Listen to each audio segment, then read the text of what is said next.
Once said education is the most powerful weapon which can be used to change the world.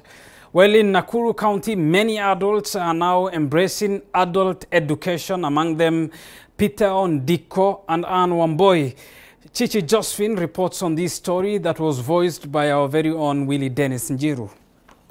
I read for a little. I don't have much time to read at home. It is a norm to many that education begins during early stages of childhood. But the narrative has for years changed, with the likes of Peter Ondiko and the team who never had a privilege to go to school during their childhood. How do you call this sound? Boo. Boo. Boo. Peter Ondiko, a family man and a father of 5, decided to join adult education last year at literacy level, which is the very first level of education, since he could not attain during his childhood due to family issues. Kosa kwangu kusoma ni mambo ya kifamilia. Nikaanza kuchunga ng'ombe. Mimi nimefanya karibu 20 years kuchunga ng'ombe kwa watu shamba boy. Masomo inasaidia mambo mingi sana. Nilikuwa naenda pale kwa bank.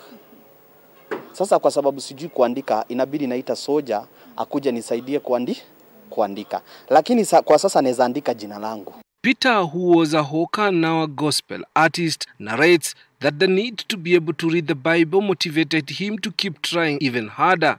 Kurudi kwangu kusoma, unajua nilikuwa hawker. Na sasa unaona, hata mtu akikuongelesha Kisungu, unamuongelesha broken.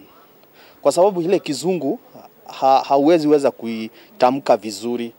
Na sasa hata mkiongea naye unaongea broken, so unajionea haya. Na mke wangu amesoma. Tujunia twangu tumesoma. So unapata huko kwa nyumba anaongea Kizungu na ushikanishi ni aje. So hata unaona afadhali hata mimi nirudi shule nifanye nini? Nisome. By the way, wife yangu ndanileta hapa kwa sababu mimi nataka kuwa mchungaji. Na uwezi kuwa mchungaji kama hujasoma. Utawezaje kusomea watu Biblia? Na pia mimi ni muimbaji.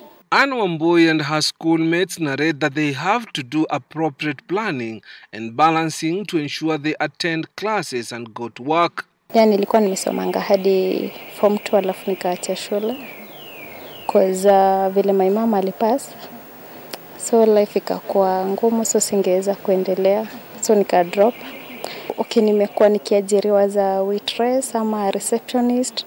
Sasa nikaona hizo kazi nikichanganya na masomo nitalose kitu moja. Nikaona acha tu ni focus tu na masomo, at least nikifocus juu si haita take time long. Ukiingia pale shuleni, kumbuka ni adult education, lazima hiyo masaa uweze kuyagawanyisha kwa sababu kuna majukumu nyumbani na pia shuleni unatakikana. However, they narrate that a lot of stigma comes along with adult education. Most challenges that we face is that maybe outside there, watu wakisikia unamerudi shule, especially our age, sasa tumefika ile age yenye si ati ni 18 or 20, early 20s. So it's like the old non-Gumbaro school. It's all that is there, every people's mind. Kuna wengine ni waoga, hawataki hata kwenda na hizi vitabu kwa nyumba. Watoto wasione ndadi wanasoma nao. Baby. Lakini sasa mimi naenda tunasoma nao. Na wauliza hebu nitamkieni ile leta.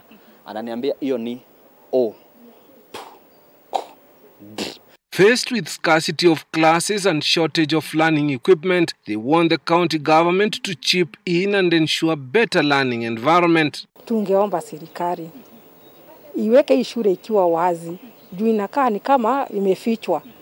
Kama wangeweza kutuwekea signboard hapa kwa barabara, ni ili wale wajasoma wako huko nje wengi wapate hii elimu. Juu inasaidia watu wengi sana. Ni vile watu wajui. According to Nakuru West Sub-County Adult Education Officer Madam Washera Githae, the learning need among the adult students is knowing how to communicate in English. All the learners who come through adult education, for literacy and for whatever level, they want to know how to communicate in English. She notes that there are different levels of education and the teacher must employ strategies in teaching. You realize that in our classes we handle up to secondary level, up to form 4. So now when you are handling the basic, you don't use the same method you are using when you are handling the form 4s. but the teachers again have different calibers. Wachera adds that lack of proper infrastructure and teaching staff are some of the main challenges that they are facing. We have monetary resources. There are very big challenges. The teachers, the numeration of teachers poor because there is no monetary allocation for as such. And then we also have the challenges of physical teaching running resources. She, however, noted that the current adult education system is different from the old Gumbaru school. In fact, people have started moving away from shying away from joining the education system to make the impossible possible. We want to take people to know adult education is not only literacy. It's not only literacy. Like colleges and universities are also doing adult education. Which number can go to all these except